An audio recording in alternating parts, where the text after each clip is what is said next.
Bismillahirrahmanirrahim. Assalamualaikum warahmatullahi wabarakatuh. Alhamdulillah wassalatu wassalamu ala Rasulillah wa ala alihi wa sahbihi wa mawalah wa la hawla wa la billahi wa ba'd. Hadirin, alhamdulillah kita masuk pada malam keempat. Kita bisa melaksanakan tarawih berjamaah di Masjid Nidaul Ilmi ini. Salawat dan salam kita hadiahkan kepada Rasul kita Nabi besar Muhammad sallallahu alaihi wa ala alihi wasallam. Malam ini kita akan membahas satu akhlak Nabi sallallahu alaihi wasallam, dan tentu akhlak Rasul sangat layak kita contoh, terutama di bulan Ramadan. Kita tahu bahwa akhlak itu 2/3 daripada ilmu. Makanya Abdullah ibn Mubarak rahimahullahu ta'ala dia mengatakan talabtul adaba 30 sanatan wa talabtul ilma 20 sanatan. Aku belajar adab, belajar akhlak itu selama 30 tahun, dan aku belajar ilmu selama 20 tahun. Artinya Abdullah ibn Mubarak itu lebih banyak belajar adab dibandingkan ilmu. Makanya Abdullah ibn Umar radhiyallahu anhuma mengatakan al-adabu thulutsai al-ilmi. Adab itu 2/3 ilmu. Artinya kalau orang hanya belajar saja, mencari kecerdasan dan pengetahuan tanpa berusaha untuk beradab, berarti hilang 2/3 ilmu padanya. Makanya Imam Syafi'i rahimahullahu ta'ala ketika masih kecil, oleh ibundanya itu, atau Imam Malik rahimahullahu ta'ala itu ketika masa kecil itu suaranya indah. Imam Malik itu kalau menyanyi itu indah sekali suaranya. Dan Imam Malik itu gandrung kepada para penyanyi di zamannya. Jadi dia suka, mungkin kalau bahasa sekarang ini, suka dengan artis, para penyanyi. Dan Imam Malik punya suara indah. Kemudian oleh ibundanya Ummu Malik, dia mengatakan, ya Malik, innal mughanniya idza kana qabihal wajhi tarakan nas. Wahai Malik, sesungguhnya seorang selebriti, seorang artis, seorang penyanyi itu, walaupun suara mereka indah, tapi kalau wajah mereka jelek, maka manusia tidak suka dengan dia. Sebaiknya fadlubul ilma, belajarlah engkau ilmu, tidak usah memperdalam nyanyi itu. Fadhhab ila Rabi'at ar-Ra'i, berangkatlah kepada seorang ulama namanya Rabi'ah ar-Ra'i, ulama besar di zaman itu. Lihat kata ibundanya, fadlub minhul adaba qabla al-ilmi, carilah darinya adab akhlak sebelum kau menuntut ilmu. Lihat bagaimana ibundanya Imam Malik mengarahkan kepada Imam Malik untuk belajar adab sebelum ilmu, karena ilmu itu diraih dengan adab. Artinya bahwa akhlak itu penting sekali. Makanya Nabi SAW adalah manusia yang paling sempurna akhlaknya, dan diutus untuk menyempurnakan akhlak, dan dipuji oleh Allah akhlaknya, wa innaka la'ala khuluqin azim. Sesungguhnya engkau wahai Muhammad di atas akhlak yang sangat besar. Laqad kana lakum fi Rasulillahi uswatun hasanah. Sungguh ada pada jati diri Rasul akhlak yang baik. Bu'ithtu liutammima makarimal akhlak. Aku diutus untuk menyempurnakan akhlak manusia. Yang ingin saya jelaskan adalah Nabi SAW hidup di tengah-tengah masyarakat yang berbeda-beda.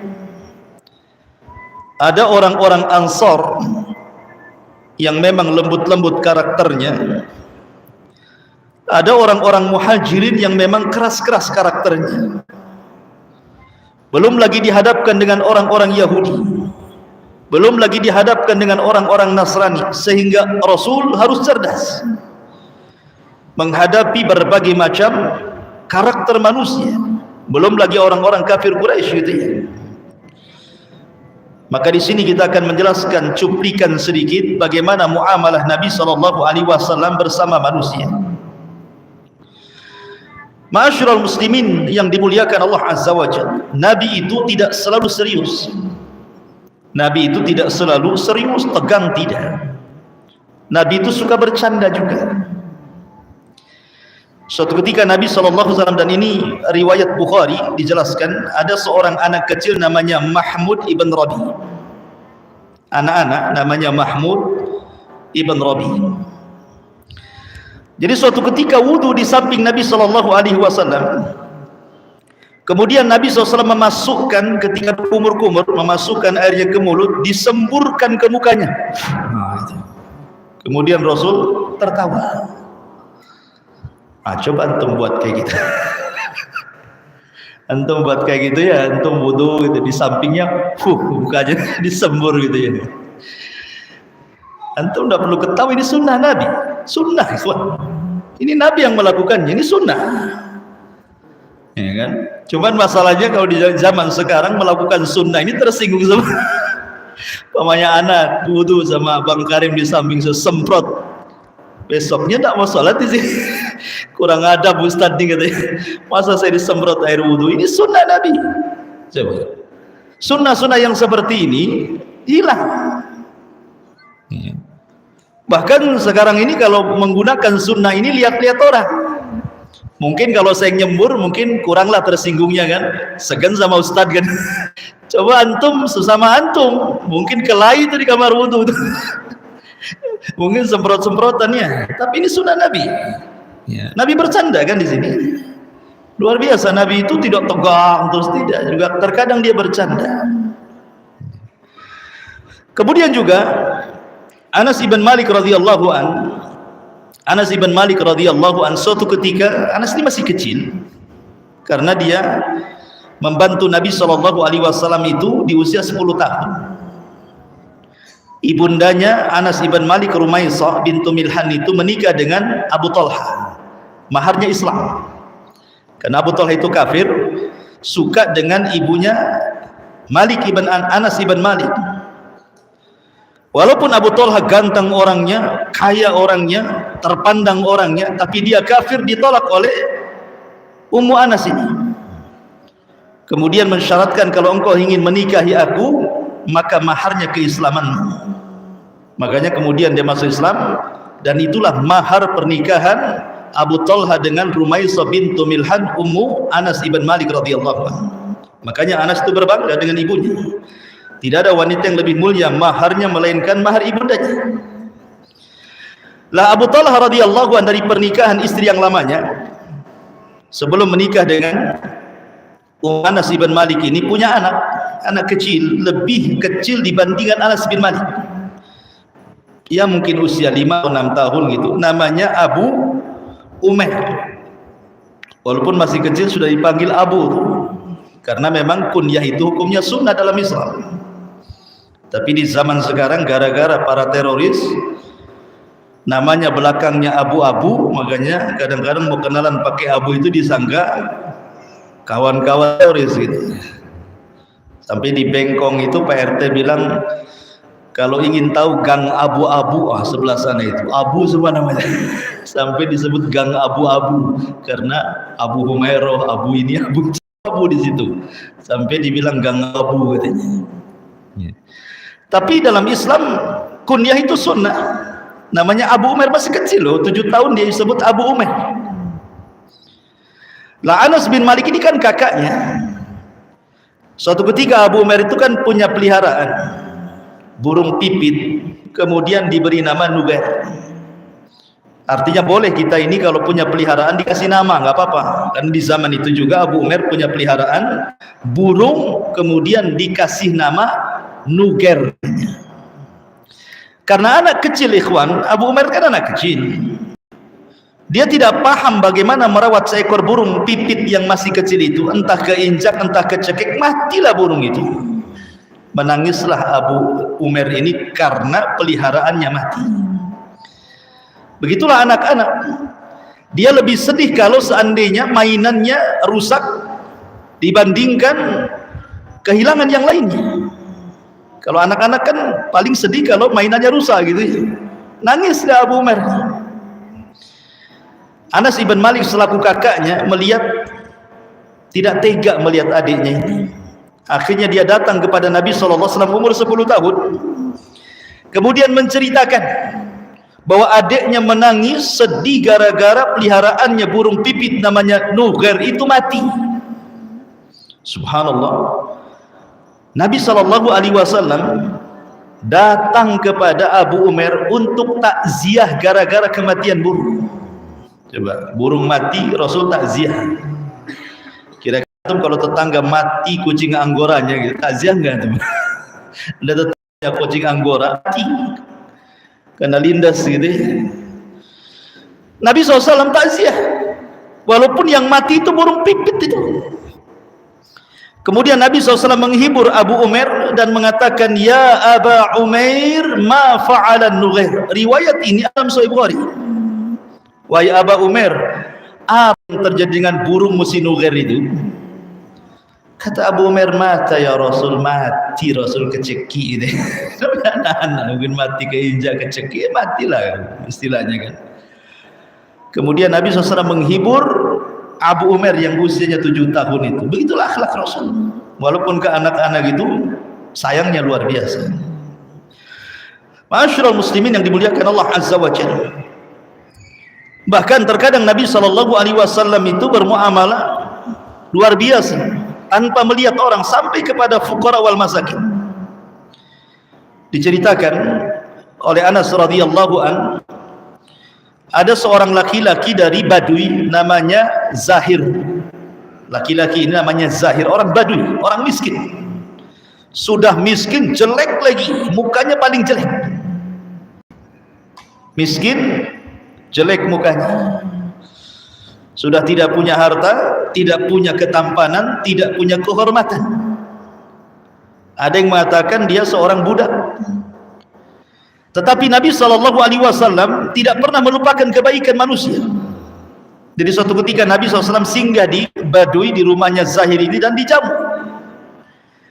Kemudian Nabi SAW mengatakan, nanti kalau engkau datang ke kota, ke Madinah, datang ke rumah, aku akan jamu dirimu jauh lebih baik dibandingkan kau jamu dirimu. Jadi setiap Zahir ini ke kota, maka dia datang ke rumah Rasul. Maka Rasul memuliakan Zahir ini. Sampai suatu hari Zahir ini datang ke rumah Rasul, Rasul tidak ada. Sedih dia. Akhirnya kemudian dia pun ke pasar, ingin membeli sesuatu dan ingin dibawa pulang.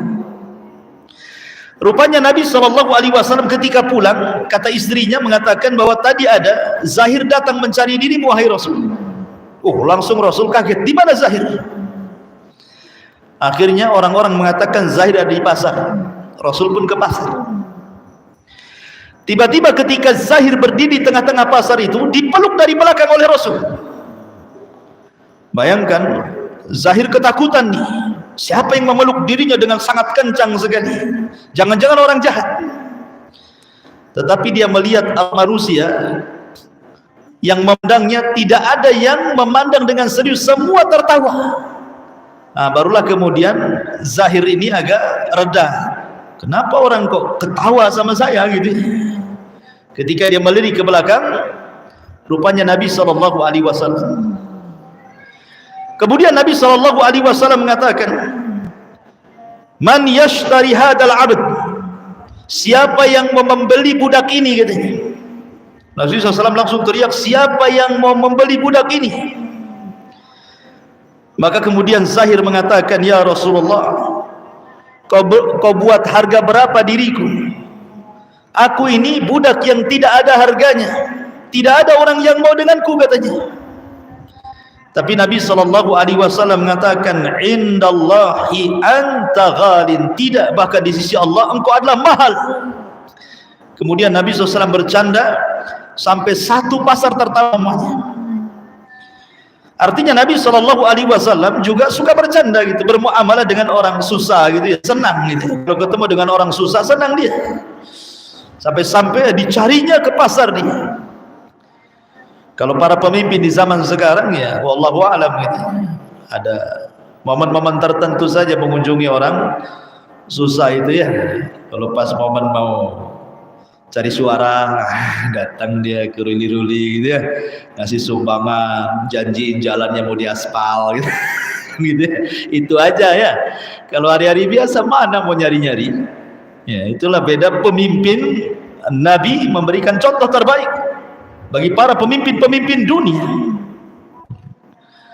Bahkan Nabi SAW itu tahu bermuamalah dengan orang sombong. Nabi akan sombong kalau di hadapannya orang sombong. Tidak mengapa kita membalas sombongan dengan kesombongan. Kalau orang ini sombong, kita boleh sombong lagi supaya meredakan kesombongannya.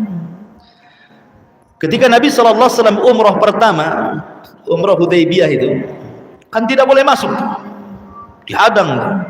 Kabilah-kabilah yang lain bisa umrah, giliran Nabi SAW dan pasukannya tak boleh umrah pula, karena disangkanya orang-orang kafir Quraisy Rasul itu datang untuk perang. Maka Rasul membuktikan bahwa kedatangan mereka bukan untuk perang, tetapi untuk umrah.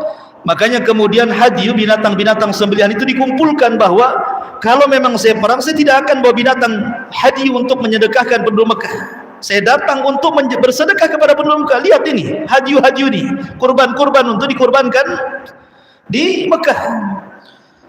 Sehingga ada salah satu tokoh Akhbas ingin melihat betul nggak Rasul itu ingin umrah atau tidak.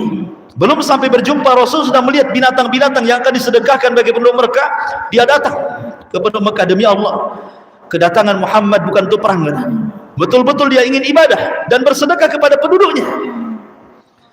Tapi Abi Sufyan dan tokoh-tokoh yang lainnya justru tetap menolak, sampai pemimpin Akhbas ini marah dan mengatakan, kalau kalian tidak percaya dengan kabar yang kuhabarkan kepada kalian, aku akan teriak kepada kabilahku, kuusir kalian semua dari Mekah. Akhirnya kemudian diutuslah satu orang namanya Urwah ibn Mas'ud Al-Thaqafi. Orangnya sombong, pemimpin kaum, sombong lagi. Ingin berdialog dengan Nabi SAW. Ketika Rasul dari kejauhan nampak ada Urwah ibn Mas'ud Al-Thaqafi, ini orangnya sombong, pemimpin kaum. Maka Rasul juga ingin menghadapi sombong dengan sombong. Kata Rasul kepada Abu Bakar, kemari, kalian harus duduk berdiri di hadapanku. Akhirnya Abu Bakar, Umar, Utsman berdiri layaknya Rasul seorang raja. Kemudian Mughirah bin Syu'bah langsung di samping Rasul menggunakan baju besi dengan pedang. Kalau dia seorang pemimpin, maka aku juga pemimpin. Nah, gitulah. Nah, dari sini boleh seseorang itu mensikapi orang sombong dengan kesombongan. Ketika datang, Urwah itu sudah ngomong tinggi itu, tinggi sekali ngomongnya.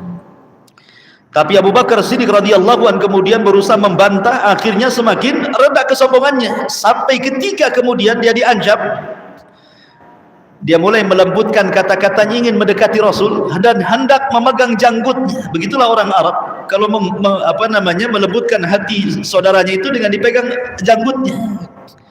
Jadi kalau lagi marah orang Arab itu pegang janggutnya, itu lemas. Kalau antum lagi marah pegang janggut, disangka mau nyekik. Antum marah balik gitu kan itu. Orang Arab begitu, kalau lagi marah pegang janggutnya, lembut dia. Tetapi Mughirah bin Syu'bah tidak mau.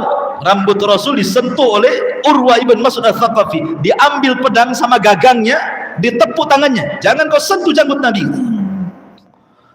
Dipandangnya Mughirah, kan nggak tahu karena pakai baju besi, pakai helm besi, nggak tahu siapa gitu. 2 kali mau menyentuh janggut Nabi, dipukul lagi sama gagang pedang, sampai 3 kali, sampai keempatnya Mughirah mengatakan, kalau kau sentuh keempat kalinya, kau pulang tanpa tangan. Akhirnya Allah mengatakan, ya Muhammad, siapa orang ini? Kasar sekali katanya. Gitu. Aku kan delegasi Mekah, kok kasar sekali orang ini. Dia mengatakan dia adalah ibnu ammik, anak pamanmu, Mughirah ibn Syu'bah Ats-Tsaqafi, dari Tsaqaf, cuma dari Tsaqafi juga, dari suku Tsaqaf gitu. Oh, kau Mughirah ya katanya. Kau kurang ngajar sama pamanmu katanya. Mughirah makin marah gitu ya. Tapi dari sini lihat Nabi SAW bermuamalah dengan orang sombong. Rasul bermuamalah dengan sombong, dibuat sombong lagi. Terkadang perlu gitu ya, orang sombong dibalas dengan kesombongan itu, biar dia tahu siapa dia. Bukan dia saja pembesar itu. Begitulah Nabi SAW. Terkadang Nabi SAW juga dia bisa meredamkan kemarahan orang atau mengetahui bagaimana situasi manusia. Contoh ketika Rasul sakit, Rasul tahu sahabat itu sedang sedih, sahabat sedang memikirkan kondisi dirinya, sahabat sedang galau gitu. Maka Nabi SAW ketika dia sakit, dia memerintahkan Abu Bakar untuk mengimami manusia. Lihat, Rasul tidak memerintahkan Umar, padahal sudah disarankan oleh Aisyah. Rasul Umar saja kata Aisyah, kata Rasul tidak Abu Bakar. Rasul tidak memerintahkan Utsman, Ali atau sahabat yang lainnya. Rasul tahu bahwa dalam posisi seperti ini harus Abu Bakar tampil. Dalam posisi umat sedang galau, sedang sedih, sedang bingung, harus ada sosok pengganti. Makanya Nabi SAW mengatakan kepada Aisyah radhiyallahu anha, muru Abu Bakrin bi an yusalliya bin nas, perintahkan Abu Bakar salat mengimami manusia. Karena Rasul tahu posisi Abu Bakar di mata para sahabat untuk menghibur para sahabat, karena memang kondisi Rasulullah SAW sangat menyedihkan, sudah sakit berhari-hari dan tidak bisa bangun. Itulah Rasul tahu bagaimana bermuamalah dengan para sahabat dalam situasi tertentu. Ya.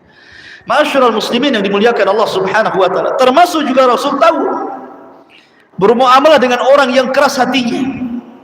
Jadi ketika Nabi SAW sedang menggendong Hasan dan Husain, anak kecil gitu, cucu Rasul, diciumi sama Nabi. Adalah orang Badui datang kepada Rasul dan mengatakan, Rasul, saya itu punya 10 anak, tidak pernah saya cium mereka. Maka Rasul mengatakan, jangan, ciumlah anak-anak, jangan sampai hatimu tidak ada rahmat. Irhamu man fil ardi sayarhamukum man fis sama. Kasihi orang yang di bumi, maka yang di langit akan memberikan kasih sayang kepada. Jadi Rasul bagaimana tahu gitu ya, orang ini keras gitu. Sama seorang laki-laki yang datang kepada Rasul minta nasihat. Rasul tahu karakter ini, orang ini suka marah, suka emosi. Maka Rasul mengatakan, ketika mengatakan ausini ya Rasul, minta wasiat aku wahai Rasul, kata Rasul, la taghdab, jangan marah. Jangan marah kau ya. Kemudian orang ini mengatakan yang lain lagi Rasul, kata Rasul, jangan marah. Rasul wasiat yang lain lagi, kata Rasul, jangan marah. Tetap jawabannya jangan marah, jangan marah, jangan marah gitu ya. Karena Rasul karakter orang ini tahu, memang dia tukang marah. Maka itu yang ditekankan Nabi SAW.